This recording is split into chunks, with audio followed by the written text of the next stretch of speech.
to Unit 5. This is Lesson 5.1, Modeling Periodic Behavior. So modeling means graphing or developing an equation for a way of representing periodic behavior, and we're going to talk about what it means to have periodic behavior as we move through today's lesson. Your first question there at the top of your note page on page 5 is, what do the sounds of an idling car engine, the phases of the moon, your heartbeat, and sound coming from a speaker have in common? What do they have in common? Well, they are all examples of processes that repeat in a regular pattern. They are all examples of processes that repeat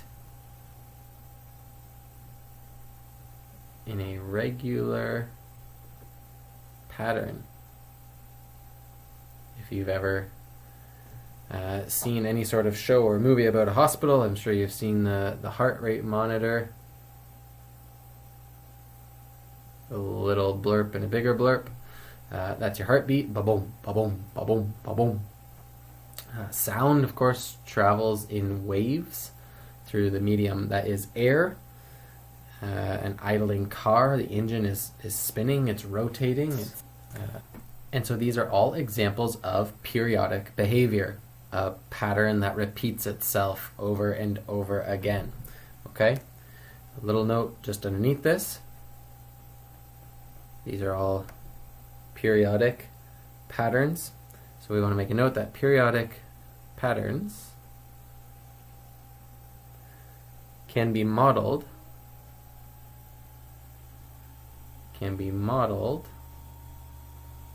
by trigonometric functions. Now we've had a brief introduction to trigonometry. We've learned quite a bit about the unit circle. We've learned quite a bit about creating right-angled triangles and finding the trig ratios that correspond to that triangle. And now we're going to be using trigonometry to model periodic patterns. And there's going to be a connection here between waves and the circle that you already know so much about. So let's get into the investigation and we'll see if we can't make more sense of this. I'm going to help you through some of this investigation, but also expect that you'll work on some of it on your own to develop an understanding. We are going to consider a carousel like the one at Port Dalhousie. Suppose that this carousel has a diameter of 10 meters. Let's think about this carousel from the bird's eye view, from the top down. We've got a diameter of 10 meters, which would give us a radius of 5 meters. Let's think about that. Derek is standing at the edge of the carousel, watching his sister Bethany on a horse on the carousel's outer edge. So we've got Bethany going around and round, Derek stationary. How does the distance between Derek and Bethany change as the carousel completes a full turn? So Bethany might start right where Derek is, and then she would continue to travel and travel and travel and travel, and I'm just picking a few points where she could be along the carousel. Pick those for reference. And so we're thinking about Bethany kind of moving around and around and around, and we're asked to think about the distance between Derek and Bethany. Well, what's happening to it? Here, when Bethany is at her start position, they're very close to each other. The distance between them is theoretically 0, okay? But as she moves, the distance grows and grows and grows, but it grows rapidly at first and then less rapidly until you get up here. The distance changes very little, and then she starts to get closer and the distance changes quite rapidly again. And so you have this picture. These are all just the distances between Derek and Bethany at various points around the carousel to give you an idea of what's happening here. She gets further away and then closer, and then further away and then closer. Okay, next, let's think about the angle between where Derek is standing to the center of the carousel and then to wherever Bethany is. So when they're very close to each other, the angle is very small. And as Bethany gets further away, this angle grows. And as she gets further away, the angle continues to grow and continues to grow and continues to grow until it gets all the way to 360 degrees and then back to 0, or we could consider a second rotation. We would just keep going, 361, 362, all the way around. 2 rotations would be 720 degrees. So you see the angle continues to grow. The angle DCB. Okay? So using the information that we've just kind of discussed and drawn through, I'd like you to complete that first little diagram. Predict the shape of the graph that represents the distance between Derek and Bethany versus the measurement of angle DCB. So you have on the horizontal axis representing the measurement of that angle, okay? That angle that's going to continue growing from left to right, from 0 to 360 to 720 to 1080 onward. And then you have the distance, which is getting greater and then less, and then greater and then less, and then greater. All right, go for it. You try it on your own. Double check up here in a minute to see how you've done.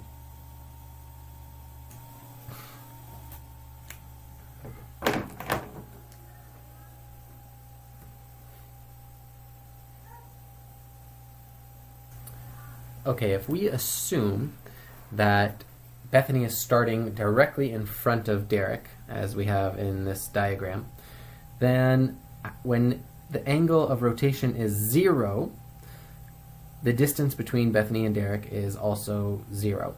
Okay? Then the distance is going to grow quite rapidly as she starts to spin. She's going to reach that max at an angle of 180 degrees, the furthest point away, and then furthest point away, 180 degrees. Then she's going to come back down closer. And once she gets to an angle of 360 degrees, they're going to have a distance between them as of 0 again, or the minimum distance that there ever was. And guess what? The second cycle is going to be the same as the first. And the third cycle, pattern simply going to repeat itself again. This is the nature of a periodic function. So your graph should look something like that. We are going to ignore the second part of that investigation, except to just kind of think about it out loud a little bit, and you can add what I'm adding to your diagram. Basically what it says is that we're going to mark Bethany's travel at intervals of 30 degrees. Okay, so I've kind of roughly sketched in. We have an angle here of 30, an angle here of 60, and then an angle here of 90 degrees. And what it asks us to do is, in each case, find the distance between Derek and Bethany. So find the length of this line, then the length of this line, then the length of this line, and do that all the way around the circle, all the while noticing that the radius of the carousel is 5 meters. And basically, all we're saying is that you can do this. You have the trigonometric tools in your toolbox for right angle triangles, as well as acute triangles, as well as obtuse triangles. You have the ability to calculate the length of each of these pink lines as it would go all the way around the circle. Okay? And then you could actually create a very accurate distance versus angle graph that would look same as it did before, but you'd get a better understanding, you're getting a better understanding of the relationship between trigonometry and circles and distances and angles and graphing and modeling and all of these wonderful things that are very applicable in the real world, as we'll come to see more and more throughout this unit. But before we get into that, some important notes, okay? We need to know what all of these words mean. Some of them you'll have a good understanding of already, but here we go. Please record what we have here. So a cycle. The cycle is the word that we use to mean one complete repetition of a pattern. One complete repetition of a pattern. So it doesn't matter what the pattern is. It could be ABC, ABC, ABC.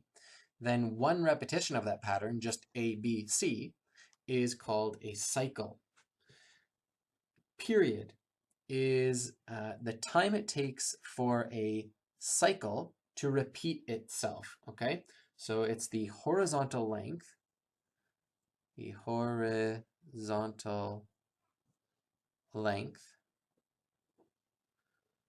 which is time, so the time it takes, the horizontal length of one cycle on a graph. I will usually say the time it takes for the pattern to repeat itself or for the cycle to return to its original position, something like that. A periodic function is a function that has a pattern of y values, that's the vertical axis, a pattern of y values that repeats at regular intervals. So if you had a function that was, you'd put in, x equals 0, then x equals 1, then x equals 2, then x equals 3, then x equals 4, onward and onward, onward, considering the domain of x belongs to the set of real values, then the y value, the value of the function, would put out something like, for example, -2, -1, 0, 1, 2, 1, 0, -1, -2, -1, 0, 1, 2, and it would end up graphing something that looks like that. Periodic function, okay? A pattern of y values that repeats at regular intervals. That also means that one period length, if you have a cycle that's similar, but it goes, let's say it's ABC and then ABC, it's more stretched out, and then ABC, that would not be periodic because it is not the same thing repeating itself, okay? It's being stretched out. It's not repeating at a regular interval. All right, amplitude. Amplitude is defined as half the distance between the max and the min. Half the distance between the max and min of a periodic function. Okay, so the amplitude, if I just draw it out quick, and we'll do this as we go, but actually you have a diagram underneath. So maybe after I write this, I'll draw the diagram underneath, and we'll label all these things. Oscillate. This is, you can think of an oscillating fan, it swings one way and then it swings the other way. This is to move / swing back and forth in a regular rhythm. And so you can see how that might be related to modeling periodic behavior. Oscillate, to move or swing back and forth in a regular rhythm. The rest, this is, you can think of when you rest, you stay in one place. This is the place. The place halfway between the max and min. And it's said to be that this is where the function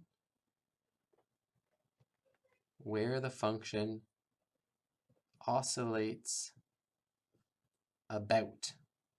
So just like we can reflect something about the x-axis, if you had this and this, the object and the image are reflected about the x-axis, you can also oscillate about the x-axis. Or if we move this function up, you might be oscillating about the rest at y equals 2, or something like that.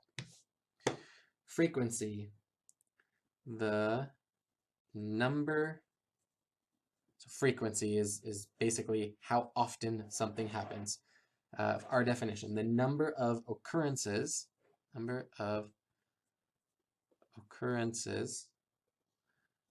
of a repeated event per unit of time, So how often does the carousel spin every minute? How many times in 1 minute does it spin? That would be its frequency, 10 rotations per minute, okay? Something like that. And last but not least, some examples of periodic things that can be modeled by periodic behavior. Go ahead and think of a few that we haven't done yet. So there's one, the Ferris wheel. What about a rolling tire? What about in nature? Seasons?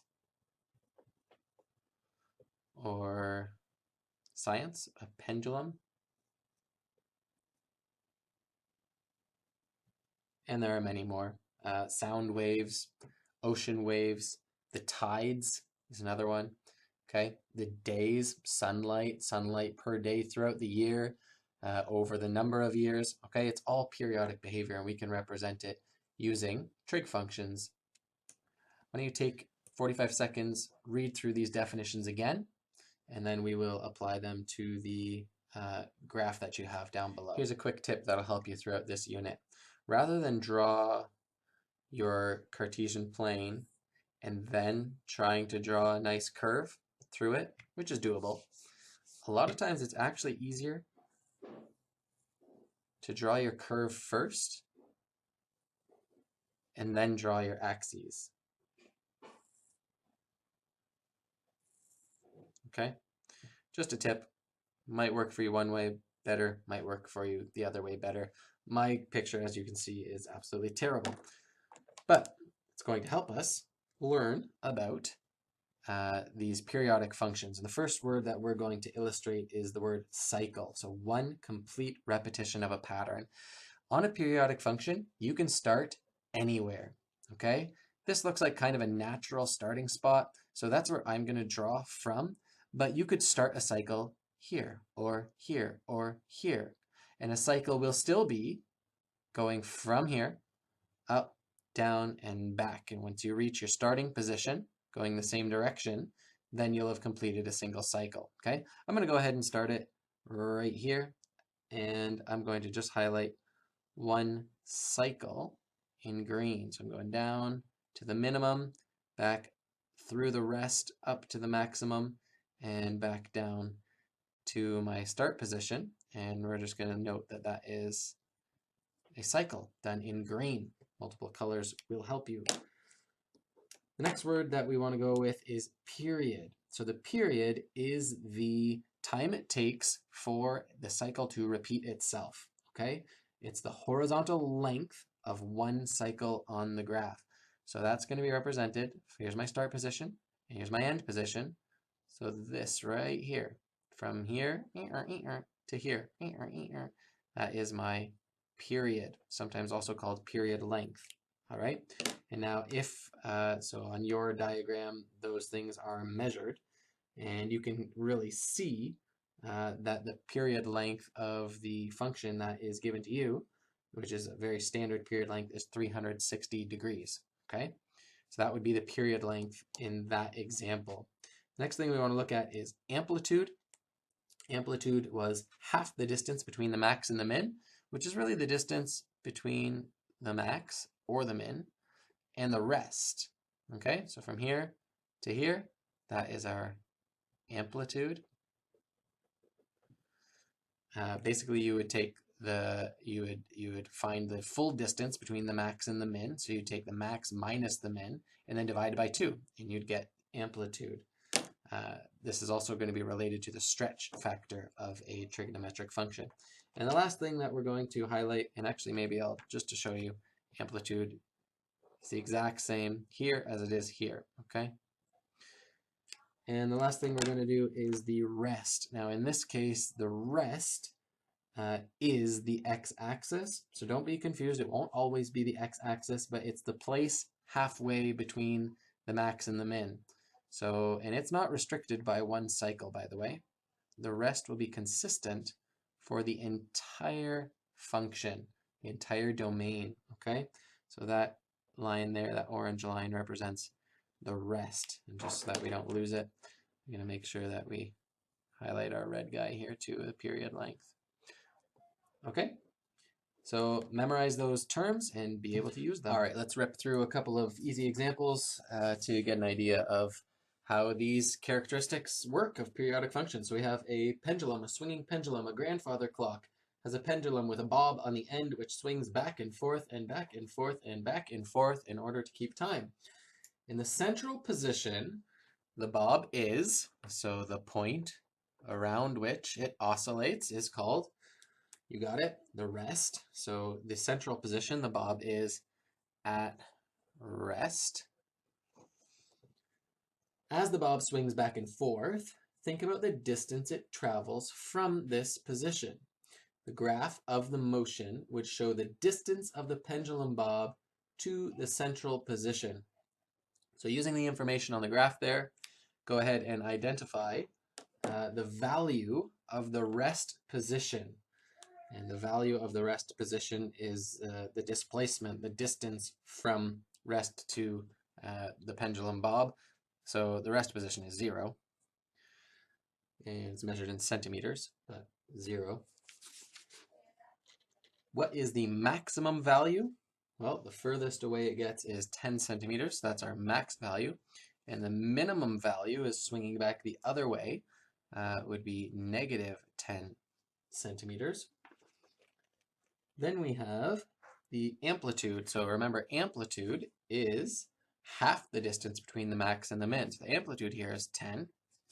The period is the time it takes to repeat itself, which if you trace it from the max to the next max, you're looking at 2 seconds. So the period length of 2 or 2 seconds. What is the domain? Well, we could go all the way forward in time, but you could also think of this backwards, beyond 0 to the left to negative infinity. We'll leave the domain as x belongs to the set of real numbers. And then the range is the values of the function. So it's the y values. Y comes from the set of real numbers such that y is in between negative 10 and positive 10, greater than or equal to negative 10, less than or equal to positive 10. All right, round 2, hours of sunlight. Each year, days grow longer as summer approaches and then begin to shorten as winter approaches. The number of hours of sunlight follows a regular pattern. The following graph demonstrates this pattern with January 1 as day 0. So go ahead and take a look at that graph, see if you can figure out the characteristic features and label them. What is the value of the rest position? So we're finding that max and that min, and that position right in the middle, and you can see that's going to be 12. The maximum value, so the most hours of daylight that we get in a year at this location, don't know where this is, but 15 hours. The fewest hours of daylight that happen throughout the year looks like about 9 hours. You can indicate that that's being measured in hours. And the amplitude. So the amplitude is simply the distance between the max and the rest, or the rest and the min. That's good. Or the difference between the max and the min cut in two, half of that distance. It's going to be 3. Period is the length of time it takes to repeat this pattern. Well, the scenario indicates a year. So each year, days grow longer and then shorter and then longer again. So this is measured in days. It's 365 days. The domain, which is represented by t, time, days, belongs to the set of real numbers. The range is from the min, which is 9, greater than or equal to 9, and less than or equal to 15. Okay? So just getting familiar with the characteristics of graphs like this. Let's go ahead and jump right into the next one, which deals with ocean tides. An ocean tide is another example of a natural event that repeats itself in a regular and predictable way.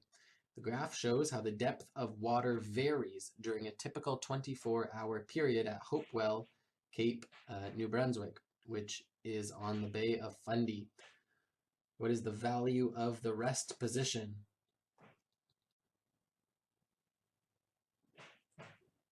What is the value of the max?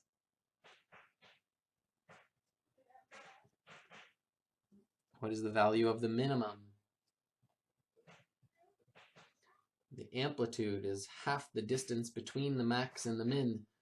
So from the rest at 7 to the max at 11.5 is 4.5 meters. You can double check that by going from the rest to the min. Yep, 4.5 meters. The length of one period here. So we're going to go, they give us a nice little dot there at the very bottom at the minimum at 6 p.m. And then there's another minimum at 6 a.m. So the period, the time it takes to go through one cycle is 12 hours. And what is the domain? X belongs to the set of real numbers. The range, Y belongs to the set of real numbers such that we've got our minimum, 2.5. Y is greater than or equal to that, but it's less than or equal to our maximum, which is 11.5. All right. The next one is more of the same. I'm going to skip that. You can do it on your own if you'd like the extra practice. And we're going to head down into our examples. I can't say I've ever used this strategy for filming before, but it seems to be effective. Here we go. Example 1. Classify each of the following graphs as periodic or not. If it is, determine the period and the amplitude. Well, what does it need to look like, or what needs to be true if it's going to be periodic? It has to have a repeating pattern. It has to be identical. Each cycle has to be identical. So in A, do we have a periodic pattern? Yes or no? We certainly do. If we determine that it is periodic, go ahead and determine the period and the amplitude. Well, the period length here looks like, why don't I just pick a rest position here, and it hits that rest again at 6, and if I double check and go back 6, yep, I get to that same point. So the period length there is 6. The amplitude, which is half the distance between the max and the min. Go ahead and look for that minimum down here. Looks like about 1.5 between the rest and the max, and between the rest and the minimum, maybe 1.75. We're just going for a quick estimate, so we'll call it 1.5 this time around. B, is this periodic? Well, it kind of looks, they've got tall, short, tall, short, tall, short, but my tall guys are all a little bit different. So this is not periodic. Not periodic there for B. C, is C periodic? Yes, that's an easy one. It is periodic. It's a repeating pattern. What is the period length? How often does it repeat? It looks like if we pick our maximum here at 2, we hit another one at 6. So it looks like a period length of 4. I'm going to double check that here from at the minimum from -1 to 3. Yeah, that's a period length of 4. and our amplitude. Amplitude from the max to the min cut in half. This is going to be an amplitude of 2. You can also think about the rest position. This is a good example for that. It's the first one that we've had with kind of a different, oh, that's not true. But the rest here is y equals 1. We're going to try this strategy again. Example 2, consider the periodic function shown. And in A, we need to find the period of the function. So we're going to quickly just determine how to do that. You could probably see it from the graph. You could count the blocks. But sometimes the scale of your x isn't super helpful in order to figure that out. So we're going to just select a convenient place to start. Okay? One point that is clearly visible here is that this graph goes through the point -7, 0. Okay? So I'm just going to take that point, and I'm going to take the point, you can call it A, sure, -7, 0. And from that point, we're going to move to the right until the pattern repeats itself. And I see once I get to -1, I'm back at that value of 0, heading up just like I was at -7, and then it's going to end up repeating. So I'm going to go through to point B, I'm going to call it, at -1, 0. And now the period length is simply the distance between those 2 points. It's the horizontal length of the cycle. And all I have to do is take the x coordinates and subtract them from one another. And so we'll take the second one, we'll go x2 minus x1. We'll go x2 minus x1. And we end up with -1 plus 7, which is 6. So you end up with a period length of 6 units. And you can double check that at another place on the graph if you need to. B says determine the value of the function at 2 and the value of the function at 5. In order to do that, you really just need to, we don't have an equation, so we're just observing. We're just looking at the graph and saying, okay, at f of 2, we have the function is at a value of 1. And at f of 5, the value of the function is 0. Okay? And we're going to use those values in C to predict the value of the function at f of 8, at f of -10, and at f of 14. And for that, I'm just going to give myself a bit more space here. Okay? So we know that the period length is 6.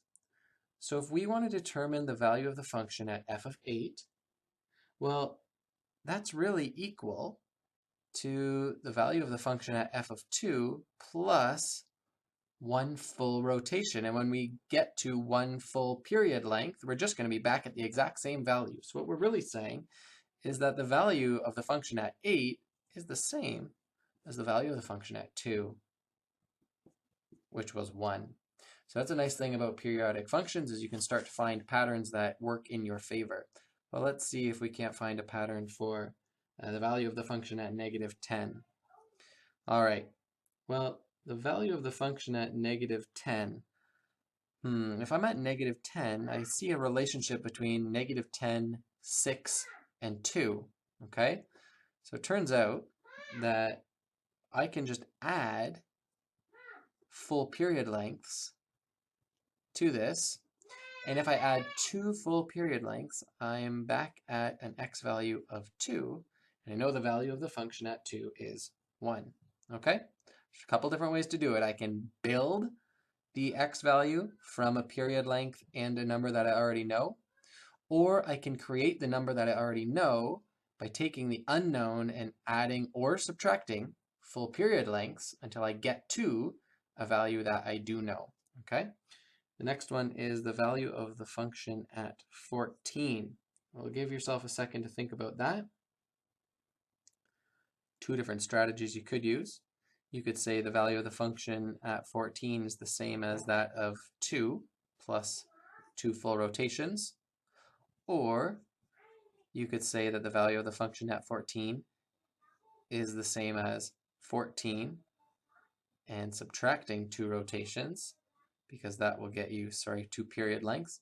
That will get you to the value of the function at 2, as will this. And no matter how you slice it, the value of the function at 14 is 1.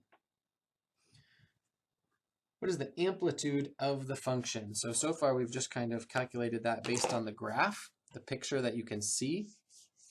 I'm going to go ahead and do it algebraically. So we're going to find the amplitude by taking the max minus the min over 2, right? So we could say amp is, this is a little reminder, amp is max minus min, the difference between the max and the min, over 2. Okay, so here we go. Let's fill in what we know. Well, we know the maximum value of this function is 3. We know the minimum value of this function is -2. And we're going to divide that by 2. So we've got 3 plus 2 is 5. 5 over 2, okay? Or 2.5 units. That's the amplitude, 2.5 units. And the last part here, E, asks us from the graph, determine 4 x values such that, well, not from the graph, but determine 4 x values such that the value of the function is 2. So from the graph, the value of, when do we get a value of 2? Here we have one. The value of the function at 0 is 2. So why don't we just start with that one? We know that f of 0 equals 2.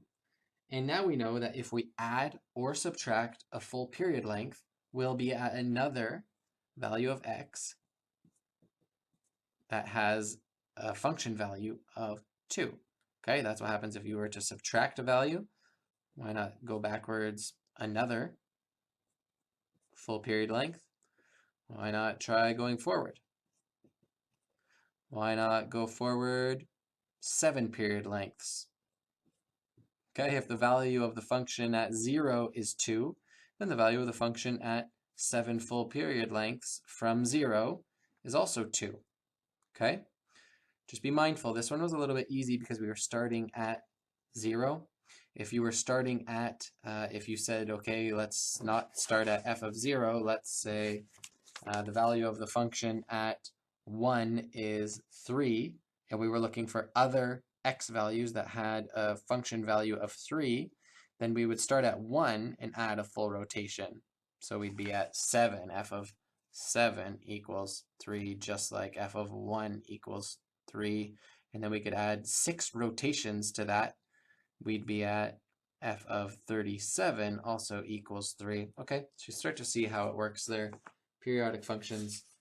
Once we get the hang of it and once we know some of the characteristics, it's pretty straightforward until, my friends, we start stretching and compressing and reflecting and translating. We need to be paying close attention.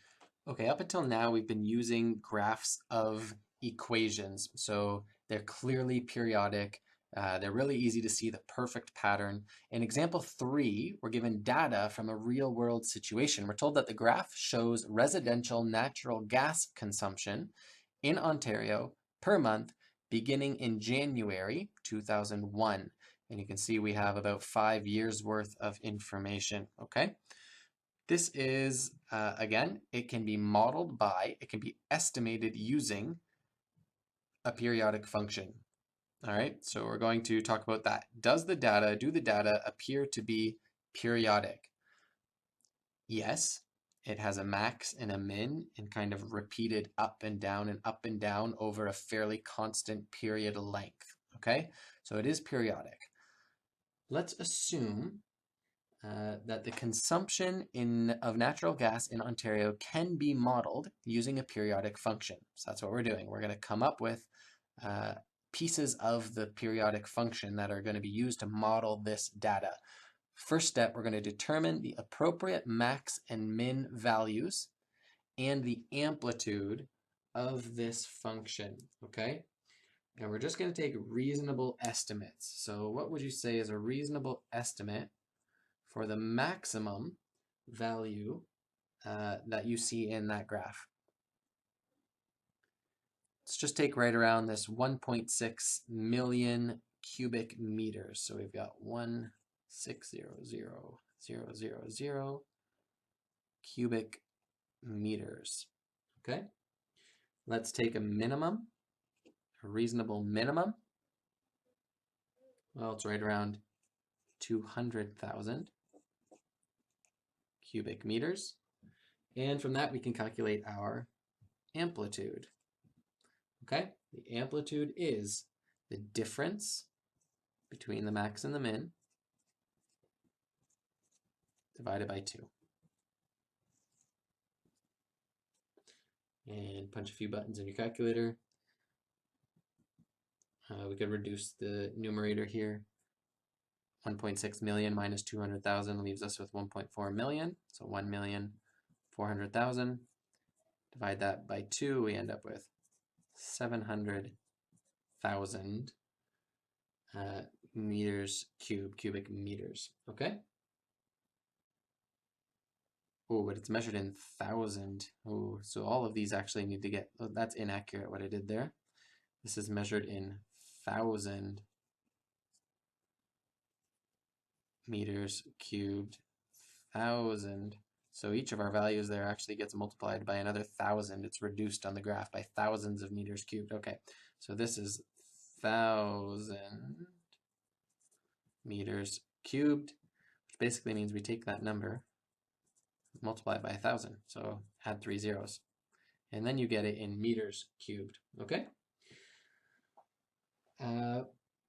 From the graph, so now we're going to, estimate the period length of this function. The period length of this function. Well, you can do that a couple ways. You can look at the maxes and see how often they hit the max.